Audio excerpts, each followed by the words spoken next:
All right, let's talk about our listing edit screen.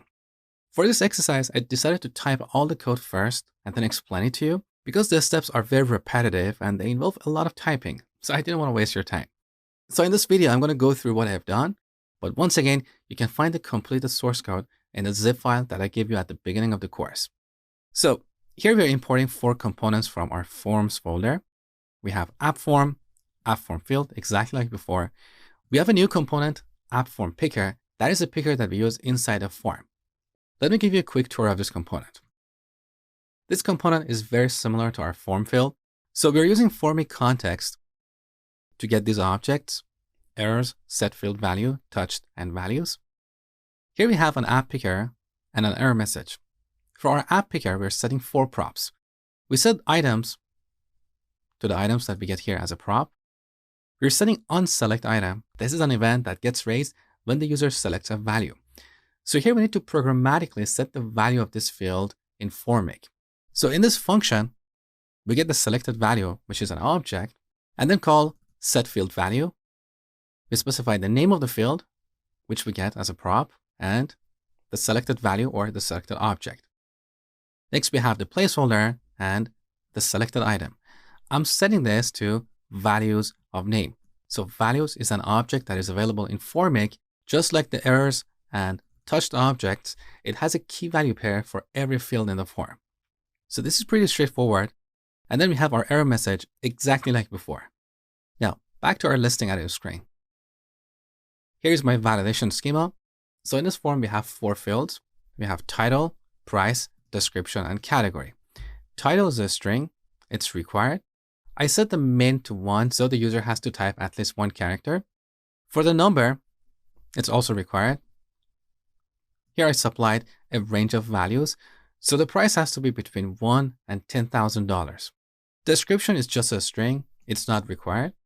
Now, category is an object. It's required, and it's nullable. This is the only tricky part that you had to deal with. Now, here's my list of categories. For this exercise, I just added 3 objects in this array. All these objects have a label and a value, exactly like before. Now, here's my app form. Nothing magical here. The initial values is an object with these 4 properties. Now, title, price, and description, I've set all these properties to an empty string. So even though price is a number, inside the form, it's represented as a string. So I didn't want to initialize this to 0. Otherwise, we would see 0 in our input field. So that is why I set it to an empty string. The category is an object, so it's going to be one of these objects. We either have a category or not. If we don't have a category, this property should be null, okay? Now I accidentally put a breakpoint. Let's remove that. So next we have onSubmit and validation schema, exactly like before. Now inside this form, we have these fields. We have a form field.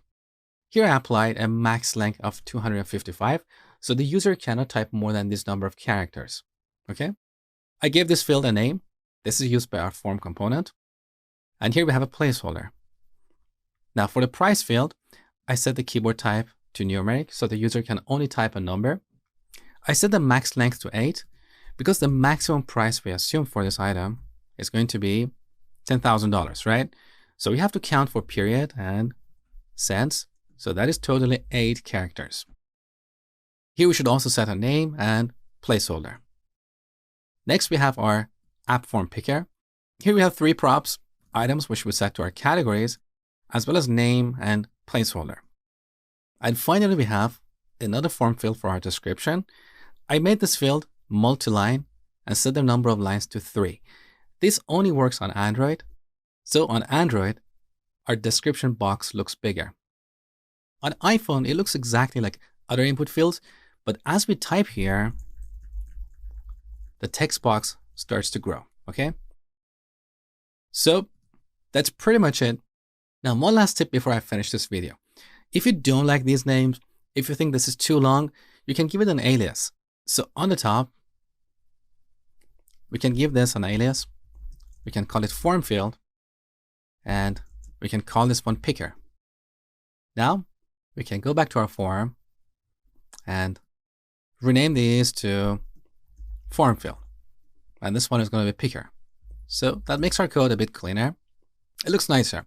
The problem with this approach, though, is in every form, we have to apply these aliases. The other approach is to rename these components, but the problem with that is name conflict, which I talked about before. So I leave it up to you to choose the approach that you prefer.